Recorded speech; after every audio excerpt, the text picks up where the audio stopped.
You're listening to The Bounding Box, where we talk about web development, geo development, and everything in between.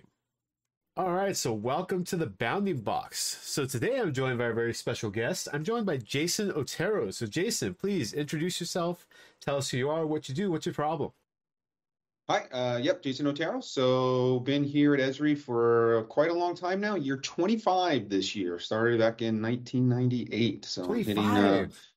I know, quarter century. Trust me, it's sometimes I feel like it's been a long time, and others, it feels like yesterday. Kind of like lots changed around here, obviously, in that amount of time. But I for the entire time I've been part of Esri, I've been part of the human resources team and primarily focused on what we refer to as talent acquisition, which is also known as recruiting. So helping people find their way here. As far as my problem, I guess it depends. Got lots of all first world for the most part, as I would call them. Nothing major. But let's see. At home, I got a little one who is a teenager, so I guess I can call him a little one anymore. And looking at going to his first dance. So we got plenty of Oh, wow. discussions at home around little guy going to his first dance and all that.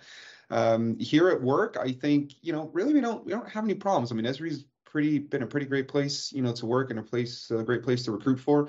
I mean, I guess at this point in time, the market's pretty interesting, right? I think as we all know in the tech industry. So we've been very fortunate to not have to deal with what a lot of others do in the context of layoffs. Yeah. So that's nice. No problems, no problems there.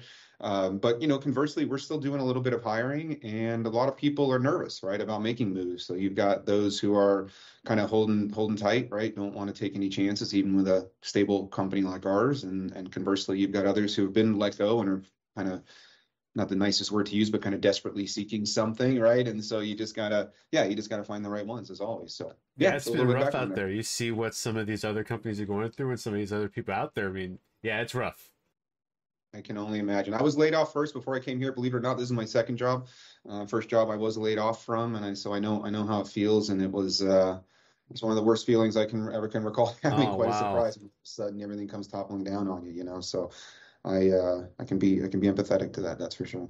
Now, pretty much all the devs at Esri have gone through you at one point or another, right? I mean, that's what Feels you're. that way, yeah.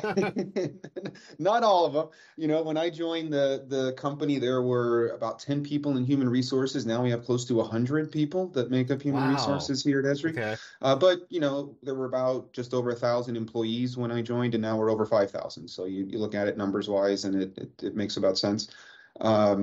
So yeah, but to your point, I have been very fortunate to bring a lot of the people in engineering. I've been supporting engineering since 2005, so for about Okay. 18 years now. Wow. Yeah, That's yeah, cool. so, yeah, it is.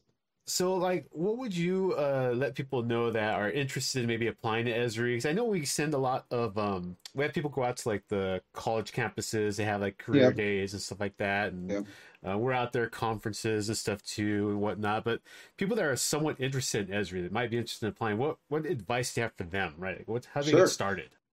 Well, hopefully more than somewhat, right? Definitely want people who are really interested. Actually, before I get into that, I did have a conversation with a young man the other day, and when we started the call, I said, first question I ask everybody is just why Esri, and his response was, well, I really don't know anything about the company. I just saw the ad and applied.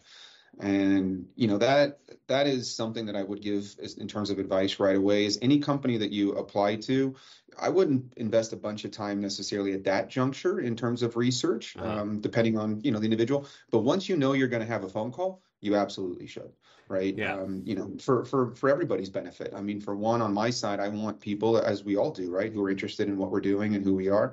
But on the other side, you should have a little bit more background and figure out, like, what are the questions I'm going to want to ask these people when I talk to them? What information is not popping up during my search, right? Things that I need to know for me before I go ahead and get further down the road. I mean, interviewing takes everybody's time, right? And we should be Exactly. respectful in both ways. But outside of that, I think some of the advice I try to give to people is first off, don't over apply. Every now and then I'll come across individuals who've applied for 20, 25, 30 jobs.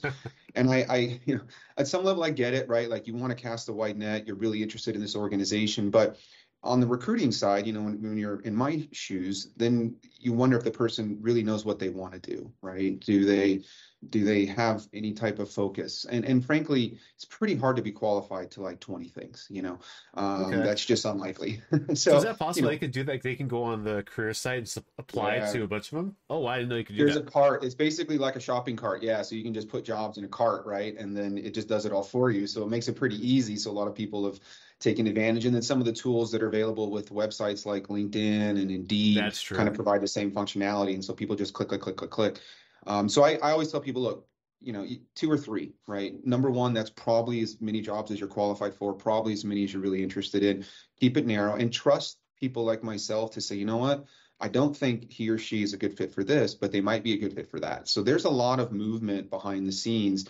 I send, candidates to my colleagues every day, right? Yeah. People that apply for roles that I don't think they're necessarily best qualified for, but they might be qualified for something else. So you have to trust us, which I know is asking a lot. I know that we have it's this whole HR black hole and ATS black holes. I get it, but I will tell you that most organizations that I'm familiar with, we all look at every single person who applies. So there isn't a single individual that, and I deal with on average, depending on how many roles I have out there, as many as, 50 to 100 people a day that apply. And I have to look at every single one of them, right? So we do that. So A, don't over apply. B, when it comes to your resume, don't overdo it. And what I mean by that is 1, 2 pages at most. So I had to put one together not too long ago for an event that I was attending, and I still could get it on one page, right? 25 Yeah. years of work, and I could still get it on one page.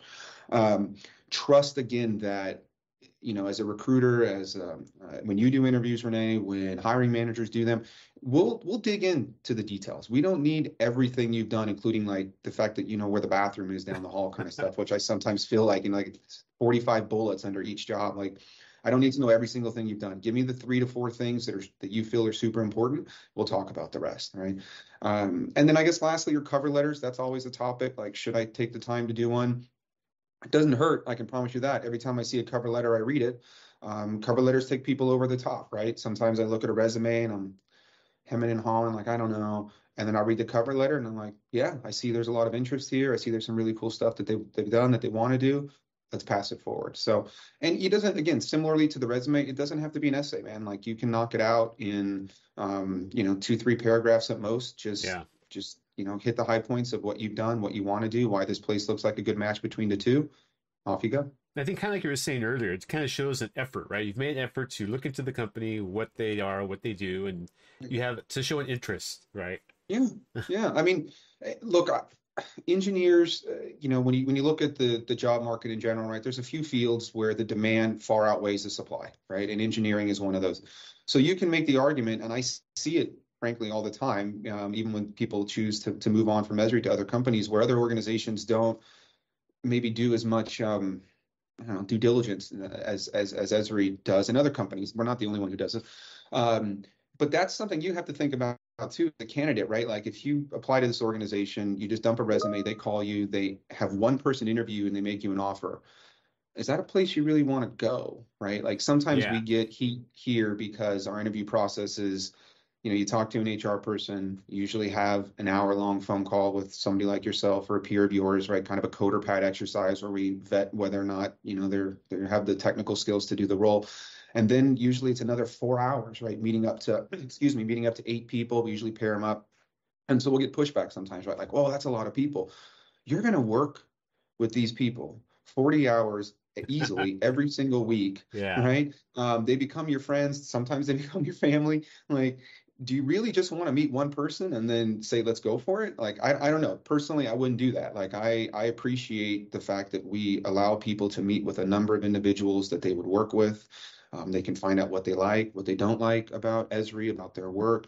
And it really just provides that, again, that kind of wealth of information that I think we all should have before we jump into a relationship like this, because it's a relationship. That's what it is. Exactly. So why would you not? I mean, some people get married after a first date, right? But most don't, right? Like it takes some time to get to know the person before you tie the knot. And this is similar. Like, why would you sign your name to join an organization after talking to one person? I don't personally get that. Like, spend I the think time. that's a key That's it. point too. When like interviewees come in and they talk, like you said, they talk to maybe like 8 people or so, but it's like paired up mostly. Yeah. they talk to a few people, but it's also, we're taking the time too. Like the people at Esri are taking that time Mhm. to do it. So it's like we're investing time just to get to know you Mhm. and interview you and stuff. And like you said, there's the initial like tech part. There's a really basic kind of tech hurdle you get over, tech interview Mhm. bit to get in there.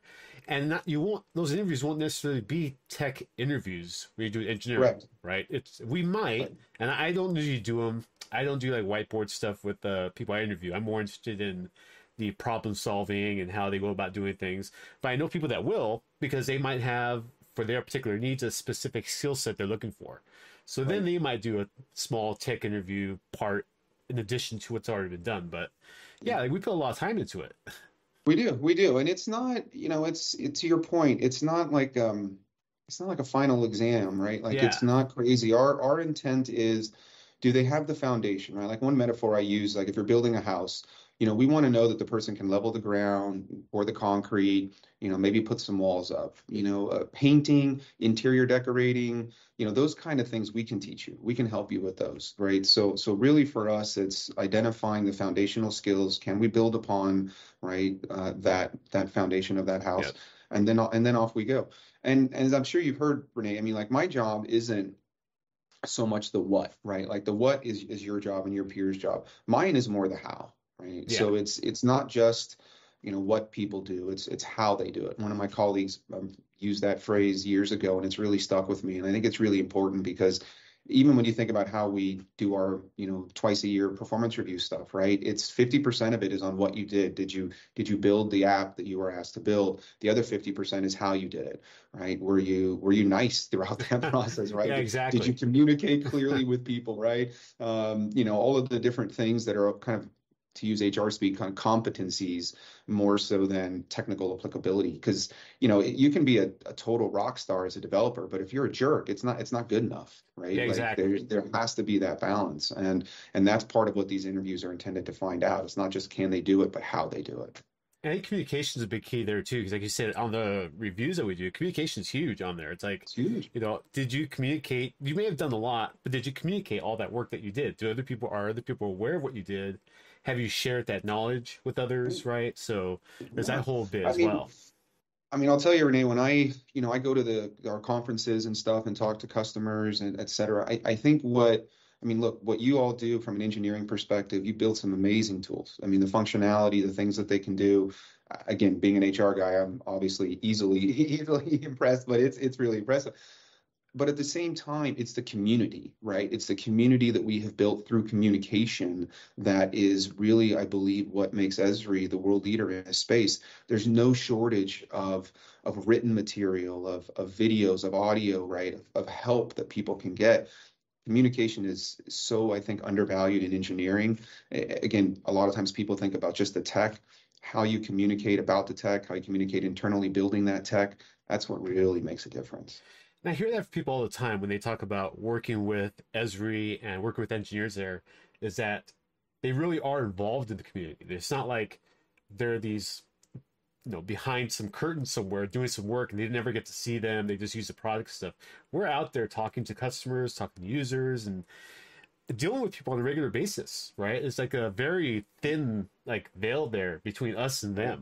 them. Yeah. Again, I find it really super interesting. I mean, I read lots of articles, obviously, just to keep up with trends and things. And to that end, I don't see as many companies doing it as I think should. It really does help build this sense of support, right? That I think we all appreciate in life, be it at work or at home. So And there was one thing too, the whole like work-life balance. And this came up because someone yeah. messaged me yesterday. Actually, they're going to be speaking at a college for a presentation, something in a Mhm. couple of months about this. And they actually found an article I wrote after my first year at Esri, called my first year at Mhm. Esri, where I talk about the whole work-life balancing, which works really nice because, and I stress this to people when they ask me about working at Esri, is that it's not as if there's someone looking over my shoulder every step of the way. You're an engineer, you're trusted to do the work you're going to do. But again, if I need to take some time in the morning to take my kid to school or something, I have that flexibility to do that, which is Yeah. great. And I Yeah, really enjoy absolutely. that. Yeah, we try to be good there. I mean, I'm sure there's opportunities, right? As there are for all things, as there are for all things, excuse me. But I found that. I mean, that's part of the reason I've been around as long as I have, is the organization really does understand the value of balancing those two. Like you said, I when I talk to people about this on the phone, I say, look, the, you have to get your job done, right? If you Yep. get your job done and you happen to do it between 6 and 8, and you're off between 8 and 9, like you said, 'cause you're taking somebody to school and you're back at 10, as long as you're not missing meetings and stuff like that, Yeah, there's plenty of exactly. flexibility around here. I to your point, I mean, we have a under 1 year old dog, which is acting like my teenager, my human teenager. And I got to run home, once or twice a day just to let him out. I mean, fortunately, I live close to where I work. But it's that flexibility, right, that just enables me to not even worry about that. Like, just to know I can run off and do that. My boss, as you pointed out, trusts me to get my job done. He's not standing over my shoulder. So yeah, I mean, I think the work life, when you go to sites like Glassdoor, right? I mean, there's always going to be negative comments. Uh, That's to be expected. It's like when you look at reviews of a restaurant, right? Most of the yeah, people who exactly. write reviews, right? The psychology behind it is it's people who are upset, not people who are happy. The happy people just move on with their day. But you're going to see a lot of positive feedback about work-life balance at Esri. That's something that consistently has been out there, and I feel like we do a really good job about with that. I mean, now we're moving into the remote versus not remote, hybrid, et cetera. And that still is obviously a sensitive subject. And I think Esri's doing the best they can to navigate it. And we all have our personal feelings about it, right? Like, me as an individually, I like being in the office. I think there's a lot of value to being here and being able to just walk across the hall and have a conversation with a colleague that I might not think to do if I had to call them, and video share with them. I also find that there's like I think being productive in a remote setting is not super complicated. I think it can be even more productive at home potentially. You don't have Yeah. those distractions like I just mentioned, somebody coming over here and bugging me to just have a chat about something. But I do feel as though like creativity is one thing that really has value in person. You get a bunch of people together, you get them in a room and you start just talking about things, right? And light bulbs go on, and that's something that I fear if we're overly focused on remote that we could lose. Yeah. As not just as an organization, but as a society, frankly, like we can't lose that. And I'll tell you what, I find, and I think this is somewhat opposite of what people presume, but when I speak to younger people, people at universities and people just entering the workforce, almost all of them, Renee, they want to be in the office. Almost all of Yeah. them. They want that opportunity to learn from somebody, to see how people interact and communicate. And you find now that more people like in my age group, which I'll just let people presume what that is based on the color of my hair, is are those are more of the people who are asking to be remote, because they've already established these relationships right at work. They know how to work. And so the argument that I sometimes have with these people, or arguments, a hard word to use for it, the discussion I sometimes have with these people is like, you've been able to grow up through an office environment, and now granted, you've built these habits and relationships, so you don't necessarily need it, but you're now denying this younger generation that same opportunity, right? And is that really fair to them, right? Just because it works for you, strong word, but it's kind of selfish, right? Like, I don't think it's fair to the people that are entering the workforce that are now not going to have that opportunity just because I can do it, right? Yeah. So we have to find that balance, I think, and not, again, from a societal perspective, getting a little heavy here, but not push up, not put them at a disadvantage. And then you just think about like your friend groups. I don't know about you, but like you look around the room sometimes, you're hanging out with friends. How many of them were people that you met through work? Yeah, I met my exactly. I met my spouse through work, right? And so if I never had those opportunities to be here because I was told I had to be remote, you know, yeah. So anyway, I think sometimes we're leaning towards like what's best for me and forgetting about what's best for everybody. That's some great insight there, Jason. I appreciate that. No problem, right? No problem. So I want to be a little respectful of your time here, Jason. But before I Yeah. let you go, you have any Yeah. tips or tricks for listeners out there? And it doesn't even have to be HR or work related or anything like that. Anything at all you want to drop. I feel like I've shared a handful of good things. Really, it is important, to build a network of people, right, that you can lean on when it comes to looking for jobs. I think it's always good to connect with individuals, say, hey, where do you work? Do you like where you work? What do you think about where you work? Do you think I'd like working there? We do, one of the challenges, with applying for jobs is you are competing with a lot of people, right? I mean, I did mention that, the demand outweighs the supply in engineering. But it's it still is a big pool, right? I mean, as I said, I'm still getting 50 to 100 people a day applying, right? And so making yourself kind of stand out, one way to do that, as I reference, is kind of a cover letter, a nice, clean resume. Don't, make it easy for me, right? If I got to look at 100 of them and you've got all these, badges and links and, just all Yeah. these things that are distracting, right? Like it's just that, it's distracting. So come clean and come simple, come interested, use the network, right? Just to, I mean, it's not like, we or any other organizations only is pursuing people who are referrals by no stretch of the means. But if I have somebody come in, through the regular portal, and then I happen to get a note, through Teams from you, and hey, my friend, Jane, she applied, Jason, can you just take a look? I've worked with her before. That's gonna, just give me a more one little step above, right, for that individual, for that review. So yeah, anyway, just use that network, keep things clean, simple, don't over apply. It's probably the best I got.